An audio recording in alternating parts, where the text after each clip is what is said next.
Convido você a abrir sua Bíblia comigo na carta de Paulo aos Filipenses. Filipenses capítulo 4.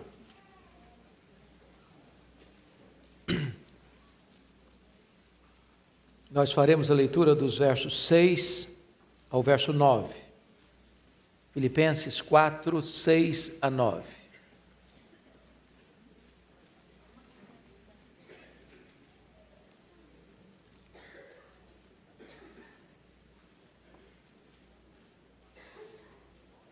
O apóstolo Paulo escreve: não andeis ansiosos de coisa alguma. Em tudo, porém, sejam conhecidas diante de Deus as vossas petições pela oração e pela súplica com ações de graças. E a paz de Deus, que excede todo o entendimento, guardará o vosso coração e a vossa mente em Cristo Jesus. Finalmente, irmãos, tudo que é verdadeiro, tudo que é respeitável, tudo que é justo, tudo que é puro, tudo que é amável, tudo que é de boa fama, se alguma virtude há e se algum louvor existe, seja isso que ocupe o vosso pensamento. O que também aprendestes e recebestes e ouvistes e vistes em mim, isso praticai, e o Deus da paz será convosco. Amém. Hoje eu quero conversar com vocês sobre um tema, sobre um assunto que atinge a todos nós. Se formos honestos com nós mesmos, teremos que admitir que num grau maior ou menor, todos nós enfrentamos esse problema chamado ansiedade.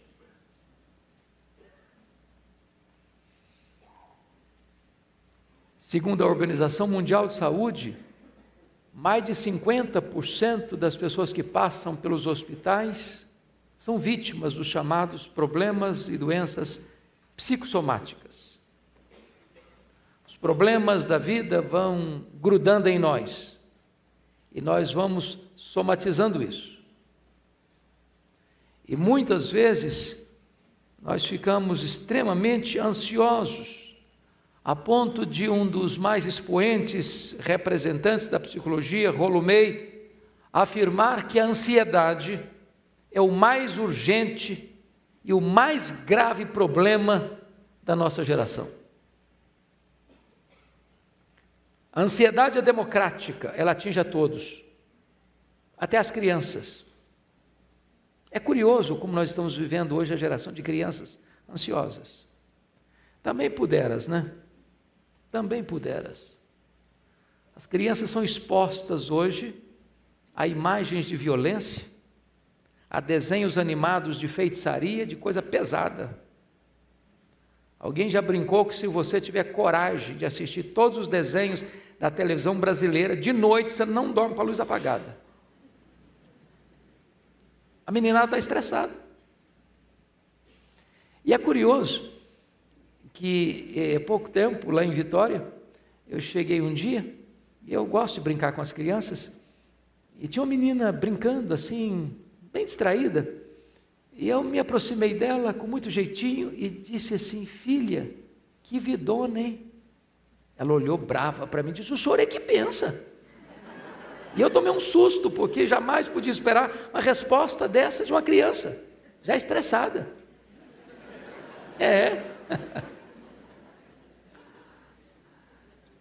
Mas a ansiedade atinge os nossos adolescentes, é uma briga com o espelho, as espinhas no rosto, a pressão da família em relação a vestibular, a Enem, resultados.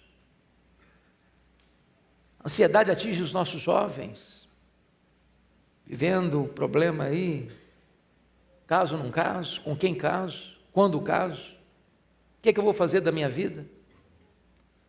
Consegui tirar o diploma, mas cadê o emprego? É um problema. A ansiedade atinge os casais, os casados, né? A pressão da estabilidade financeira, a pressão da garantia no emprego, problema do estudo dos filhos.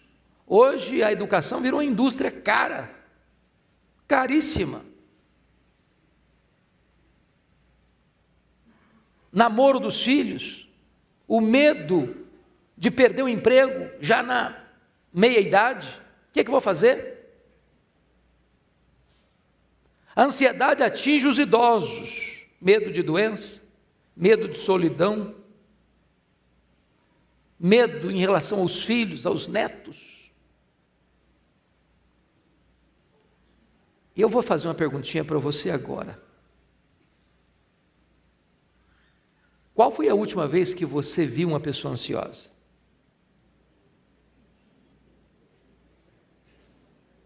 Eu acho que deve ter sido hoje, não?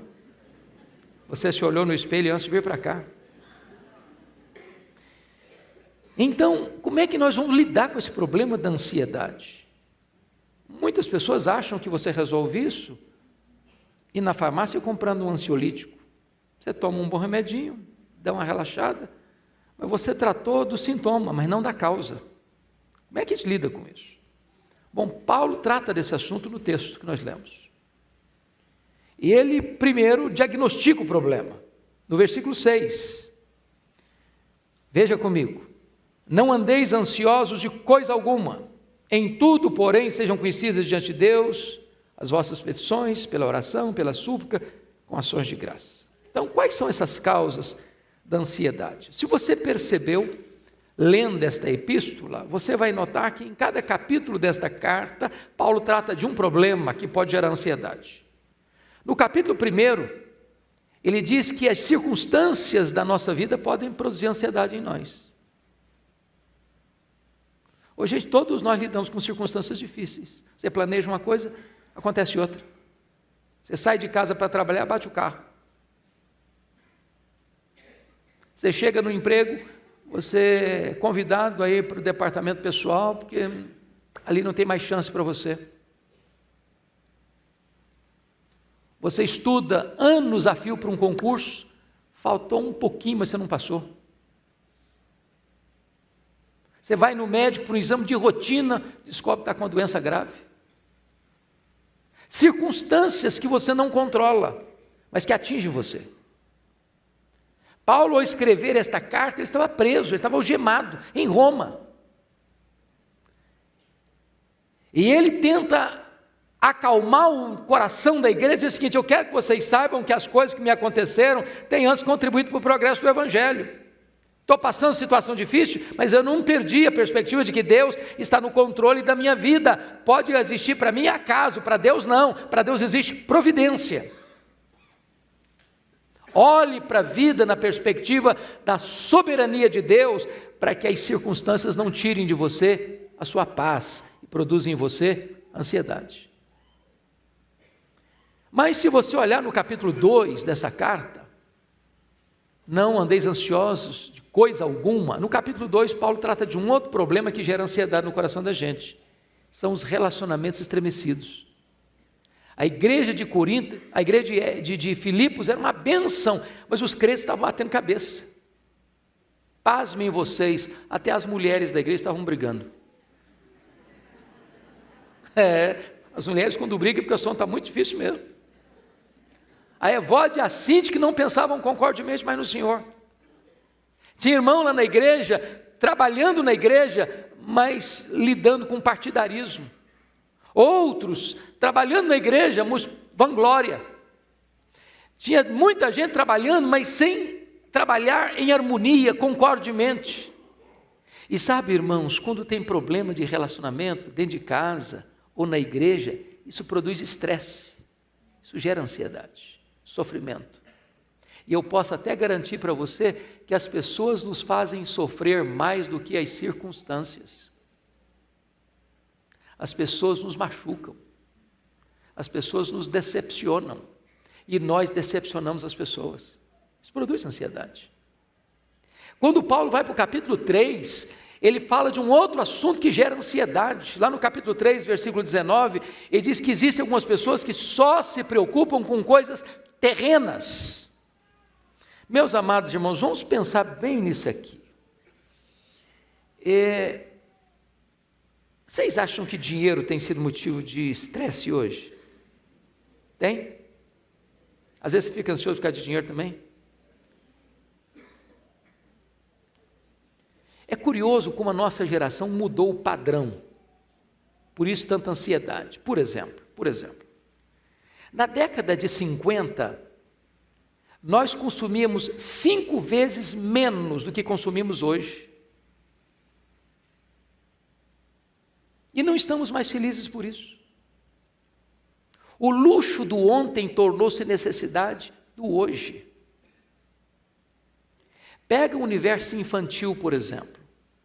Quem tem a minha idade aqui, a não ser que tenha nascido num berço de ouro, se lembra que você, quando era criança, tinha um brinquedo. E às vezes que você mesmo fez, não tinha dinheiro para comprar. Você está frustrado por causa disso? Está complexado por causa disso? Está não. Hoje, quando a criança nasce, ela tem mais brinquedo que ela consegue brincar a vida inteira. Mas compramos mais. Nós entramos num mundo de consumismo inveterado. Nos endividamos por isso, compramos com leves 10 suaves prestações que vão vencer e você vai ter que pagar. Fica prisioneiro de cartão de crédito que tem um juro astronômico, depois você fica com um garrote no pescoço, sufocado. Mas a compulsão da compra, as placas do comércio tão convidativas, leva você a comprar o que você não precisa, às vezes até com dinheiro que você não tem, para impressionar a pessoa que você nem conhece. Isso gera o quê? Ansiedade. Agora pense comigo que quando Paulo está tratando de ansiedade, alguém já disse que a ansiedade é você ser crucificado entre 2 ladrões. O ladrão do passado e o ladrão do futuro. O ladrão do passado é o remorso, o ladrão do futuro é a preocupação. Tem gente que está ansiosa hoje porque não resolveu os problemas do ontem. E Paulo lida com isso no capítulo 3 dessa carta, quando ele diz: esquecendo-me das coisas que para trás ficam, prossigo para frente, para o alvo, para a soberana vocação de Deus. Pense quem foi Paulo. Foi um assassino, mandou matar muita gente, tinha muito sangue derramado, e ele tinha as mãos contaminadas de sangue. Se ele não tivesse se apropriado do perdão de Deus, ele tinha que viver num divã, num psicanalista a vida inteira. Então talvez você precise fazer aí uma faxina no seu passado, quebrar alguns grilhões, romper algumas cadeias, algumas reminiscências amargas. Você que às vezes foi machucado na sua infância, foi abusado sexualmente na sua infância, ou você que sofreu algum bullying na escola e até hoje você carrega traumas e dores na alma, você precisa deixar o passado no passado, para que o passado não seja uma assombração no seu presente. Mas também a ansiedade é você ser crucificado diante de um outro ladrão chamado preocupação. Aí é o problema do amanhã. Você não vive hoje porque você está preocupado com o amanhã. O amanhã nem chegou ainda e você já está ansioso. Então, é muito importante entender aqui algumas coisas.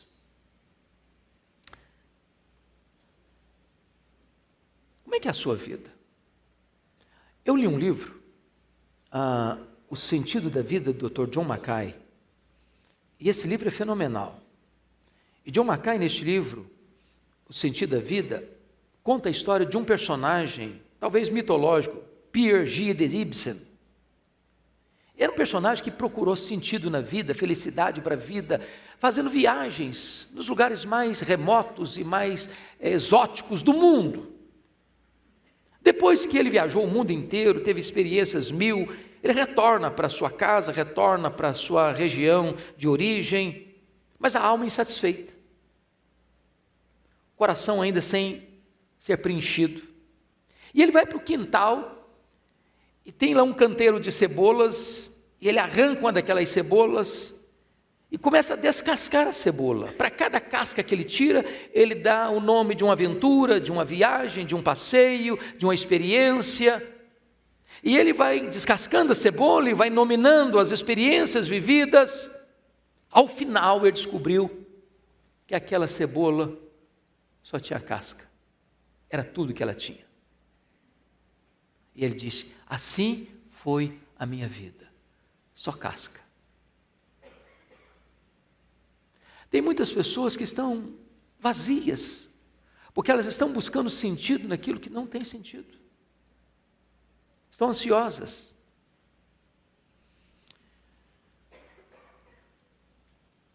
Quais são os resultados da ansiedade? Primeiro, a palavra ansiedade na língua grega é muito forte. Sabe o que significa a palavra ansiedade na língua grega? Estrangulamento. É puxar você em direções opostas, é rasgar você pelo meio, é agredir você emocionalmente, é violentar você psicologicamente. Então, o que a ansiedade faz? Ela rouba as nossas forças. Por que rouba as nossas forças?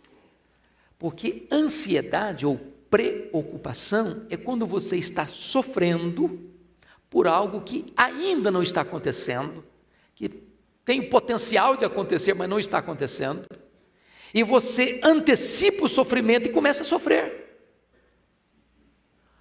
O problema é que, estatisticamente falando, 70% dos assuntos que nos deixam ansiosos nunca vão acontecer.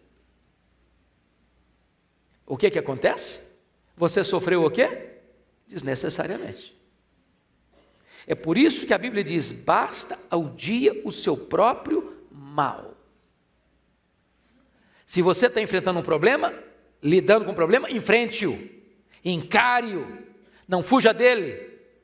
Mas se o problema ainda não está ocorrendo, não puxe o problema do futuro para o presente para sofrer por ele, porque isso não vai ajudar você, isso não vai fortalecer você, isso vai enfraquecer você. E se porventura o problema de fato vier a acontecer amanhã, se você sofreu ontem, vai sofrer hoje de novo, vai sofrer 2 vezes. Mas sabe o que a Bíblia diz? Quando a Bíblia diz assim: não andeis ansiosos de coisa alguma, o Senhor Jesus Cristo vai além no Sermão do Monte e diz que os gentios que não conhecem a Deus é que se preocupam com todas essas coisas. Em outras palavras, quando Jesus trata do assunto ansiedade, ele está dizendo que a ansiedade é um sinal de incredulidade. Eu fico ansioso porque, na verdade, eu penso que Deus não é suficientemente bom, nem suficientemente amoroso, nem suficientemente poderoso para cuidar da minha vida. Eu fico ansioso quando eu trago para mim mesmo a solução dos meus problemas. Eu descreio da providência de Deus, eu descreio do cuidado de Deus, eu descreio do controle pleno de Deus na minha vida, na minha história, e então eu tomo nas minhas próprias mãos, e como eu não sou suficientemente forte, ou sábio, ou poderoso para resolver os meus problemas, eu fico ansioso. É um ato de incredulidade. Talvez o que nós pudéssemos pensar agora é lembrar o que Paulo escreveu aos Romanos 8:28. Ele diz assim: sabemos que todas as coisas cooperam para o bem daqueles que amam a Deus, daqueles que são chamados segundo o seu propósito. Irmãos, você crer nisso, confiar nisso, traz descanso para a alma. Ele não diz nós sentimos, ele não diz nós imaginamos, ele diz nós sabemos. Isso não é a linguagem da conjectura hipotética, esta é a linguagem da certeza experimental. Nós sabemos que Deus está no controle, que Ele está com as rédeas nas mãos, que não tem acaso, que não tem sorte, que não tem azar, que tem providência, que tem cuidado de Deus, que tem agir de Deus. Às vezes nós ficamos ansiosos, sabe por quê, irmãos? Nós não enxergamos na curva, nós não enxergamos no escuro, nós não sabemos o que está lá no final da linha, nós não sabemos o final dessa história, qual vai ser o último capítulo. Ele sofre, porque não crê que Deus está no controle.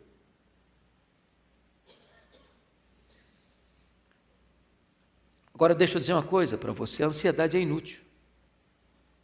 Jesus Cristo perguntou assim lá em Mateus 6:27, qual de vós, por mais ansioso que esteja, pode acrescentar um côvado à sua existência? Um côvado, irmãos, é a distância do cotovelo à ponta do dedão. dá 45 centímetros. O que ele está dizendo é o seguinte: você não estica a sua vida, nem sequer meio metro, pelo fato de você estar ansioso. É inútil, absolutamente inútil. Você não fica melhor porque está ansioso.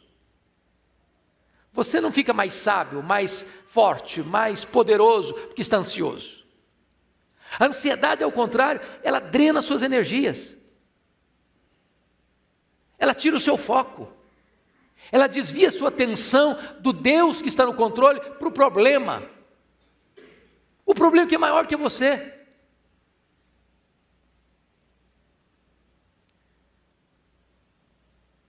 Tem horas que talvez o que a gente precisava fazer é o que Pedro recomendou: lançando sobre ele toda a vossa ansiedade, porque ele tem cuidado de vós.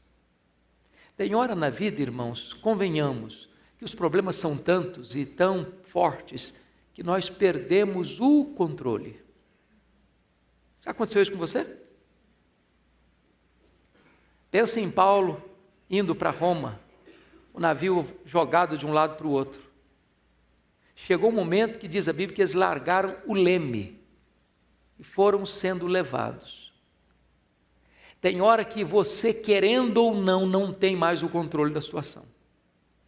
Mas quando você perde o controle da situação, Deus não perdeu.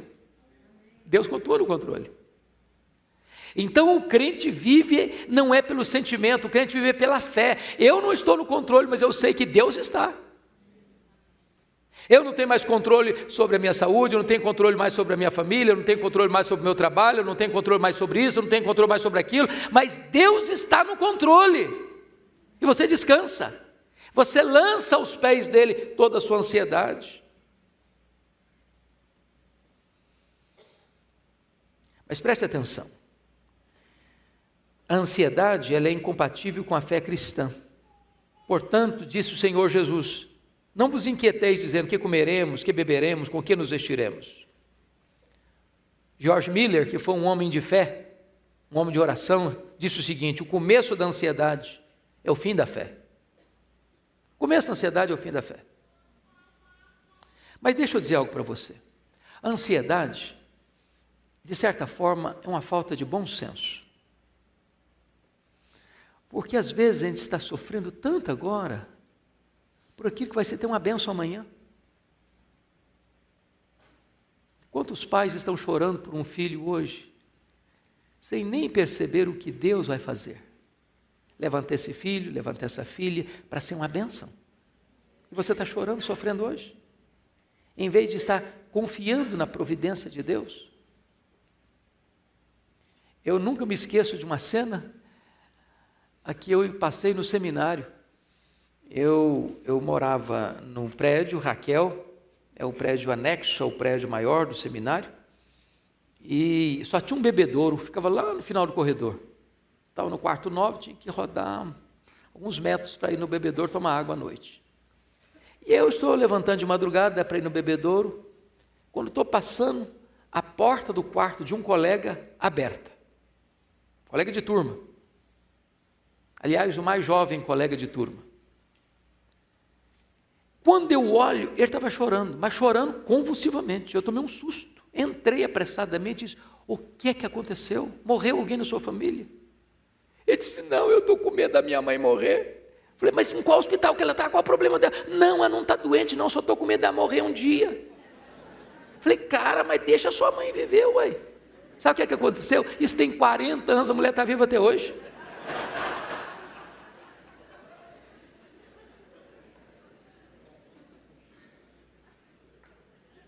Falta de bom senso, você sofrer, você não está no controle. Calma, descansa, entrega para Deus, confia. Não andeis ansiosos de coisa alguma. Bom, mas se Paulo só nos desse esse conselho, talvez ele não nos ajudaria tanto. Depois que ele diagnostica o problema, Ele vai dar o remédio, vai mostrar o remédio. O que ele diz aí no versículo de número 6? Em tudo, porém, sejam conhecidas diante de Deus as vossas petições, pela oração e pela súplica, com ações de graças. E aqui eu chamo a sua atenção para um ponto importante. Como é que você resolve a ansiedade? Paulo nos dá uma receita com 3 remédios eficazes. Primeira coisa, você quer resolver o seu problema de ansiedade? Aprenda a orar corretamente. E no versículo 6, ele fala de 3 tipos de oração. Ele fala de oração, de súplica e de ações de graças. A palavra oração aí no grego é a mesma palavra para adoração. Então ele está falando de 3 coisas. Você adora a Deus, você suplica a Deus e você dá graças a Deus. Você adora a Deus por quem Deus é. Você pede a Deus porque Ele é seu Pai. E você dá graças a Deus por aquilo que Ele faz. Como é que você resolve o problema de ansiedade? Primeira coisa, precisa saber quem é o seu Deus. Quem é o seu Deus? Quão grande Ele é? Quão poderoso Ele é? Quão capaz Ele é? Quão suficiente Ele é para cuidar de você? A W. Tozer, um dos mais expoentes escritores do século passado, ele diz que o maior problema nosso é que nós passamos o tempo todo tomando o nosso próprio pulso e olhando para o nosso próprio umbigo, quando na verdade a maior necessidade nossa é saber quão grande é o nosso Deus, quão grande é o seu Deus. Oh, gente, se Ele mede os céus a palmos, se Ele mede as águas na concha da sua mão, se Ele faz sair as estrelas e ao chamá-las todas pelo nome, nenhuma delas vem a faltar, se Ele olha para o mundo inteiro e olha as nações como um pingo que cai de um balde, você acha que Ele não é poderoso para cuidar da sua vida? Você acha que Deus está encrencado com seus problemas? Quando você sabe que o seu Deus é o todo-poderoso Deus, Ele dirige os céus, Ele dirige a terra, Ele controla os anjos, Ele controla os astros, Ele controla o ar, Ele controla o mar, Ele controla os rios, Ele controla o universo, enfim, você acha que Ele não é capaz de cuidar da sua vida? Adore-o, exalte-o. Mas agora você precisa aprender a orar pedindo. Ele é seu Pai? Ele te dá liberdade de pedir a Ele? Você tem livre acesso a Ele? Você pode falar com Ele qualquer hora? Então apresente suas queixas a Ele, suas dores a Ele, suas necessidades a Ele. Você acha que Deus já fez coisas lindas na sua vida? Comece a agradecer, pare de murmurar, pare de reclamar. Comece a entender o que Ele já fez de bom na sua vida, comece a agradecer. Quando você aprende a orar corretamente, você é curado da ansiedade. Segundo remédio que Paulo dá, olha comigo o versículo 8. Você precisa aprender a orar corretamente, segundo você precisa aprender a pensar corretamente. E ele diz no versículo 8 assim: irmãos, tudo que é verdadeiro, tudo que é respeitável, tudo que é justo, tudo que é puro, tudo que é amável, tudo que é de boa fama, se alguma virtude há, se algum louvor existe, seja isso que ocupe o vosso pensamento.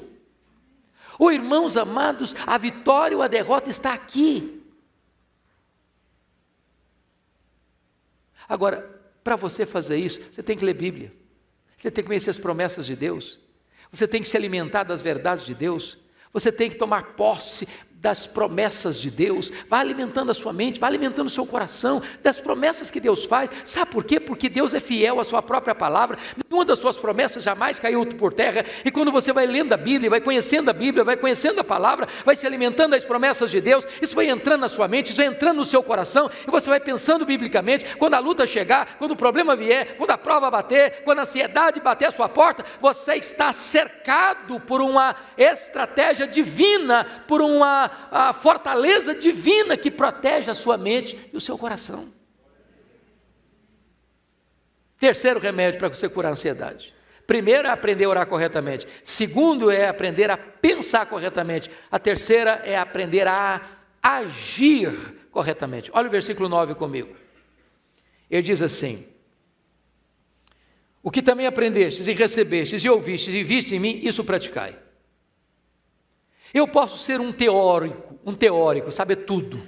Se eu não boto em prática, não vai adiantar nada.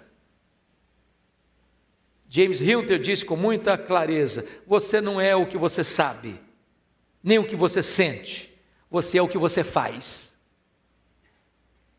Se você for um mero ouvinte da palavra de Deus, mas não for um praticante da palavra de Deus, a ansiedade vai pular nas suas costas e vai te dominar. Agora, vamos entender algo aqui, meus amados irmãos, ainda. Depois que Paulo trata do remédio, ele diagnosticou o problema, ele deu o remédio para o problema, agora ele vai mostrar a cura para o problema. Você pode ler o versículo 7, a uma só voz comigo, com voz clara, eloquente, bonita, vamos todos juntos? E a paz de Deus, que excede todo o entendimento, guardará o vosso coração e a vossa mente em Cristo Jesus. Oh, amados irmãos, que coisa preciosa, que há uma substituição da ansiedade pela paz de Deus. Quando eu estou ansioso, eu estou inquieto, eu estou desassossegado, eu estou perturbado, eu estou estrangulado emocionalmente. Aí eu orei, aí eu alimentei minha mente, aí eu pratiquei o que é certo, e aí a ansiedade foi embora, e veio morar no lugar a paz de Deus. É aquela serenidade no meio da tempestade. O problema pode estar lá ainda, mas você está descansando. Davi estava fugindo do seu filho, que queria matá-lo e tomar o trono. E ele fugiu a pé, já velho, no deserto, em tendas improvisadas. Ele diz: em paz me deito e logo pego no sono, porque só tu, Senhor, me fazes repousar seguro. Você está descansando, você confiou que Deus está no controle. Essa é a paz de Deus. Agora preste atenção que esta paz é uma paz diferente. Como assim? O que o homem hoje entende por paz? Ausência de problema. Estou em paz. O que você quer dizer com isso? Está tudo bem, tudo calmo. Mas isso é paz de cemitério. Se tem um lugar que não tem problema, é cemitério, sabia? Lá ninguém briga, ninguém discute, ninguém é mais orgulhoso que ninguém, ninguém é mais rico do que ninguém, todo mundo igualzinho. Vive numa paz, mas também não tem vida. A paz coexiste com a dor, com as lágrimas. Não é paz de mosteiro, não é fuga dos problemas, é saber que Deus está no controle da situação. Deixa eu lhes dar 2 exemplos. Quando eu leio a Bíblia, eu não encontro humanamente falando, um ser humano como você e eu, ninguém cujo sofrimento suplantasse o sofrimento de Jó. Você conhece? Você sabe o que é um cara rico? Rico não, o mais rico e a falência? Ô, gente, quem sempre viveu na magrela, está acostumado, come pão com salame, feliz da vida. Mas o cara acostumado com caviar, para tomar um caldo de cana e comer um pastel na esquina, ele faz cara feia. O Jó foi à falência. Você sabe o que é um pai? Eu não sei, espero em Deus nunca saber, na prática. O que é um pai levar para o cemitério todos os seus filhos num único dia? Você já imaginou um quadro desse? Você já imaginou o que é você quebrado, enlutado, com uma doença que abre ferida da cabeça aos pés? E o seu corpo vira uma carcaça humana? Você sabe, numa hora dessa, o seu cônjuge, a única escora que você tinha, dizer para você assim: morre logo. Mas antes de morrer, amaldiçoa a Deus primeiro. Você sabe o que é um ser humano numa situação dessa, ainda sofrer acusações pesadíssimas dos seus amigos, todas mentirosas? Mas foi esse homem que diz assim: o meu Deus inspira canções de louvor nas noites escuras. A despeito de tudo isso, eu tenho uma convicção que nunca foi abalada na minha alma, é que o meu Redentor vive. Isso é paz no vale. Deixa eu lhes dar um exemplo, outro. Eu acho que, abra sua Bíblia não sei se vocês têm na sua Bíblia, eu tenho na minha aqui, essa é a sua Bíblia da Casa Editora Presbiteriana, tem um inário no final. Sua Bíblia tem inário no final? Tem não, né? Alguns de vocês só têm. Deixa eu abrir aqui no hino 108, um dos hinos mais bonitos do nosso inário. Você conhece: se paz a mais doce me deres gozar, se dor a mais forte sofrer, ó seja onde for, tu me fazes saber que feliz com Jesus sempre sou. Sou feliz com Jesus, sou feliz com Jesus meu Senhor. Aí você diz: esse homem devia estar muito feliz nesse dia que compôs essa música. Que música linda! Mas quem compôs essa música? Quem compôs essa música foi um advogado presbiteriano, convertido a Cristo pelo ministério de Dwight Lyman Moody, um homem muito rico em Chicago. E esse homem, que nasceu em 1828 e morreu em 1888, em 1861, ele casou-se com Ana. Nasceu um filho, e o menino morreu com 4 anos de idade, no dia 9 de outubro de 1871. Em 1873, ele vai para a Europa para encontrar com Moody, e mais tarde, ele enfrenta um grande problema, um incêndio. Ele estava fora de casa, um incêndio atinge Chicago, destrói muito da cidade de Chicago. Ele estava em Louisiana, ele recebe a notícia e sai desesperado para casa, com medo de chegar lá e a sua família ter sido destruída pelo incêndio. Louvado seja Deus, a família foi poupada do incêndio, mas grande parte da sua fortuna ficou destruída pelas chamas.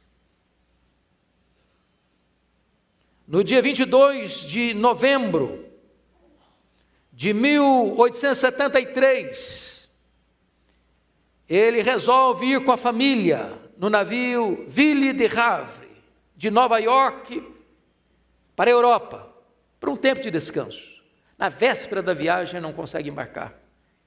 Manda sua esposa e suas 4 filhas. Aquele navio afundou, matando 226 pessoas. No dia 1º de dezembro de 1873, ele recebe um telegrama da sua esposa: salva, porém só. As 4 filhas morreram no naufrágio. Dr. Spafford pega um navio e vai para a Europa ao encontrar sua esposa. E ele pede ao comandante para mostrar para ele exatamente o local do naufrágio onde suas filhas morreram. E ele, que nunca tinha composto nenhuma música, escrito nenhuma poesia, quando ele vê o local, o Deus que inspira canções de louvor nas noites escuras, colocou no coração dele esta música: se paz a mais doce me deres sofrer, se dor a mais forte sofrer, ó seja o que for, tu me fazes saber que feliz com Jesus sempre sou. Sou feliz com Jesus, meu Senhor. Mas o estribilho no original é mais forte ainda, porque no original o estribilho é este: It's well with my soul, it's well with my soul. Está tudo bem com a minha alma, está tudo bem com a minha alma, está tudo bem com a minha alma.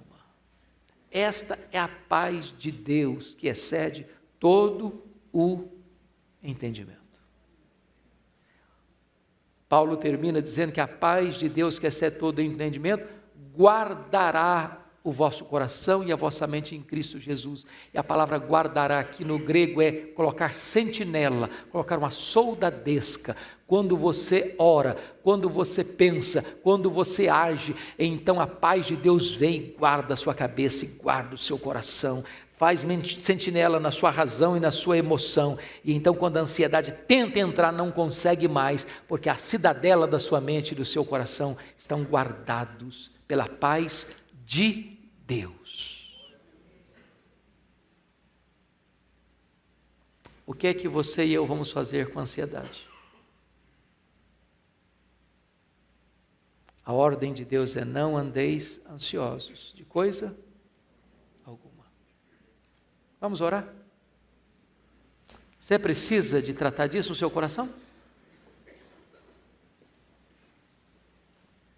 Se você e eu não somos o que nós sentimos ou falamos, mas somos o que nós fazemos, eu quero então agora recomendar a você de forma prática. Eu não sei se você tem vida devocional. Nós estamos correndo demais, não estamos? Às vezes você está ocupado demais para se ocupar com Deus. Talvez uma coisa prática, tire 10 minutos pelo menos. Você abrir sua Bíblia, você curvar o seu joelho, você falar com Deus.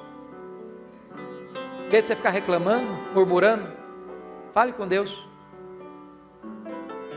Em vez de você alimentar sua mente com todos os noticiários trágicos, com todas as notícias ruins, e os fake news da vida, gaste um pouco mais de tempo memorizando a sua Bíblia, decorando alguns versículos da Bíblia, se apropriando das promessas de Deus.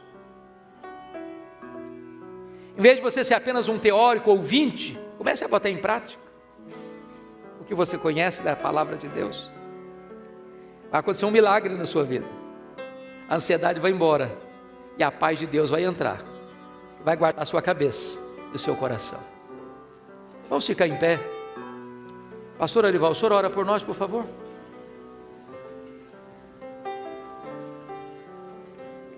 Eu vou orar e vou trocar o hino. Nós temos que cantar agora, sou feliz com Jesus. 108. Senhor Deus, o Senhor conhece a nossa estrutura.